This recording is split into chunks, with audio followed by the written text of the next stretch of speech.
Kelsey. And my name is Becky. And we are the Sorry Girls. And we are coming to you from a different location. This is so exciting. How exciting. This is our new loft. We are not really set up yet. Definitely don't have anything together. No, this will change in the future. Yes, but you guys might have seen in our Valentine's video last week, 2 weeks ago, that we were in a loft, but that wasn't our loft. That was like a temporary rental loft until we got into this space because we were like in between spaces.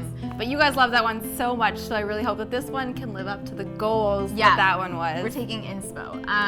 We're also doing a series with our new loft because we're definitely decorating everything, making over everything, and putting a lot of effort and DIY into it. So we want to make sure that we capture that for you guys. So before that series is fully out, there's going to be some DIYs here, like the one we're doing today. Yes, and this one actually is kind of like a half in the series, half not, because it's actually a nightstand that we made for my bedroom here at the loft.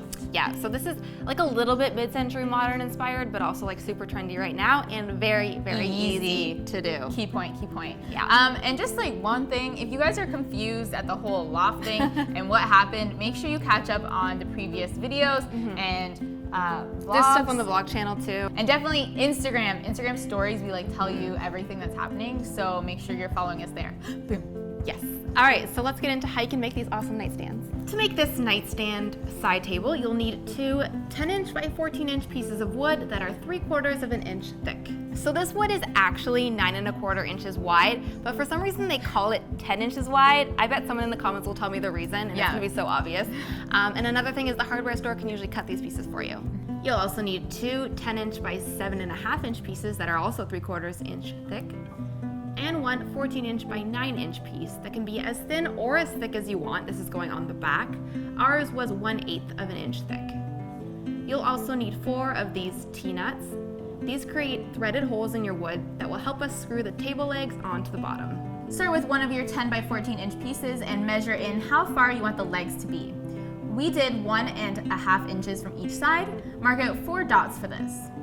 Next, using a drill bit that is the size of your T-nut, drill 4 holes.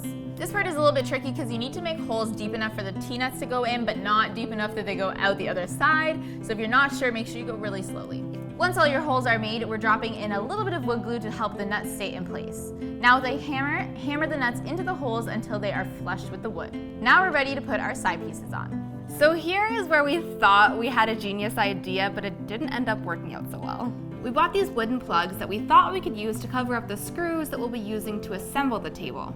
So this way the nightstand would end up looking like solid wood and you wouldn't see those ugly screws, which is smart, right? Right. We needed to place the plug so close to the edge of the wood so it would line up with our side pieces, and we needed to use a drill bit that was large enough for this. All this together ended up chipping the wood and it was so not cute. But good thing this was the bottom piece. Our top piece ended up looking great. So we scrapped this idea completely and just went straight for the screws.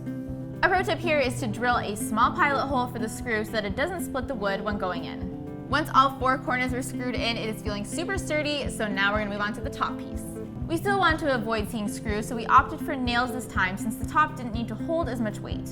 Hammer a nail into each of the 4 corners. Once the stain was on later, they were barely noticeable. For the legs, we're using simple 7.5-inch furniture legs that we picked up from the hardware store. Screw one into each of the T-nuts. Now time for the back piece.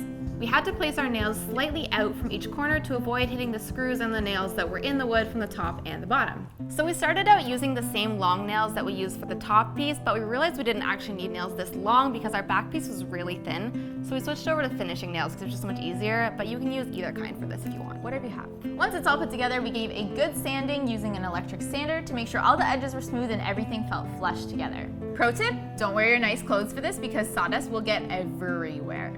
Lastly, we're staining the wood a nice brown, but you could of course leave the natural wood color as well. Use a staining pad or some scrap fabric to rub on the stain. Make sure you're wearing rubber gloves and doing this in a well-vented area.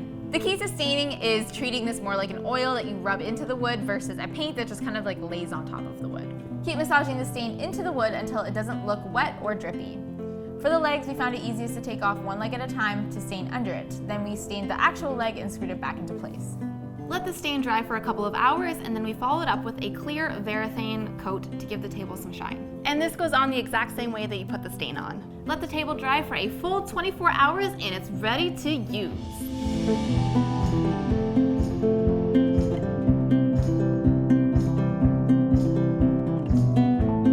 so much for watching this video, guys, and I hope you're so excited for how the bedroom turns out, which you kind of just saw like kind of a sneak peek of, and the whole loft series and the whole loft. Yeah, and I think are we having more DIYs happening that are in the series as well? Probably. We're working on it. We'll but figure it out for you. Either way, more DIYs happening in this space from now and like till forever, which is Basically. so exciting. And again, make sure you are subscribed to the vlog channel and you're following us on Instagram stories and all those good places so you know what's going on in our life. Yeah, you guys have to keep up. We gotta make sure that you're informed because we also love hearing your feedback on like everything.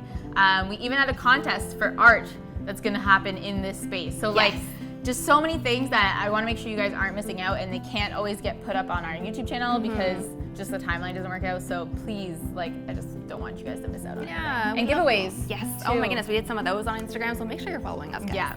Thanks so much for watching this video, and we will see you next time. If you like this video, make sure that you like it. And if you love this and love what we do, make sure you subscribe. All right, we will see you next time. Bye. Bye.